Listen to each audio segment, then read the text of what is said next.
আলি বা তা সা একটা সিরিয়াল আছে না, ওটা পড়াবার পরে আপনি বোর্ডের ভিতরে এটা গড় করবেন, বোর্ডের ভিতরে।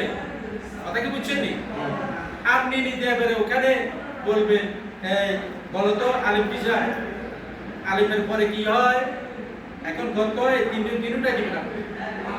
এখন দিশা এক টুকটা দিলে কি হয় দেখে দিবেন, দিশা এক টুকটা দিলে কি হয় বা দেখো আমি এখানে যদি দূরত্ব দিয়ে হয় কি হয়, তাহলে এখানে পড়াও এখানে আর পড়ে লেখাও। কথা কি বুঝছেন? ওই যে বললাম রমজানে কুমিল্লা জিনিসে মূলত এটা শিখে নেবেন। আমার স্যারের জিজ্ঞাসে স্যারের জিজ্ঞাসে এই পৃষ্ঠাটা ওদিকে দেখে নেই 8 নম্বর থেকে শুরু করছি, এটা কিভাবে পড়ার কিভাবে লেখা আপনারা দেখছেন প্রথমত খাচ্ছেন না, আমরাও খাচ্ছি, আমরা কিন্তু বিপদ আছি। আসলে সব ক্লাসটা তো দরকারটা এই জন্য মূলত আমাদের দুর্বলতাগুলো কেটে উঠার জন্য। মানে দেখেন প্রাইমারি স্কুলের স্যারেরা 30 বছর মাস্টারি করে, কিন্তু প্রতি মাসে একদিন প্রশিক্ষণ আছে। কারণ পড়ালেখা এক সময় এক ধরন আসে, ঠিক আছে? আরবের 29টির আরেকটা জিনিস করবেন, এটা এখন নুরানিত করা হয়েছে। তারপরে নাদিয়া প্রশিক্ষণ দেওয়া হয় বিভিন্ন ইয়াতে থাকে, তবে যে একটা ইয়ে আছে না আলিফ বা তা মুসা আছে না, এদেরকে দিয়ে একবার করাবেন।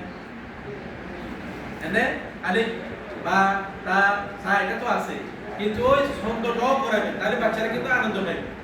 দেখবেন আমি এটা সহজে মুখস্থ করি, ছোট ছোট বাচ্চারা দেখবে আগে জানে এগুলো করবে আলিফ বা তা আলিফ বলতে মোবাইল, কারণ মোবাইলটা ব্যাগ আছে, কত কিছু করে তো সবাই খারাপ, তো বলবেন যে এটা মোবাইলতে ভালো করে শিখবেন। এই ছন্দ এটা আলিফ বা তা সা সাউন্ডটা এই একটা সঙ্গীতের মধ্যে বুঝছেন, এটা ছন্দ ওটা করাবেন। আরেকটা জিনিস খেয়াল করেন, ওখানে এটা আরবের 29তে 2 পর্ব পড়াবে। এক নম্বর তো আলিফ বা তা সা এগুলো পড়া, কেমন? মাঝে মধ্যে কি করবে এদিকে পড়াবে, নিচের দিকে। কথা কি বুঝছেন নি?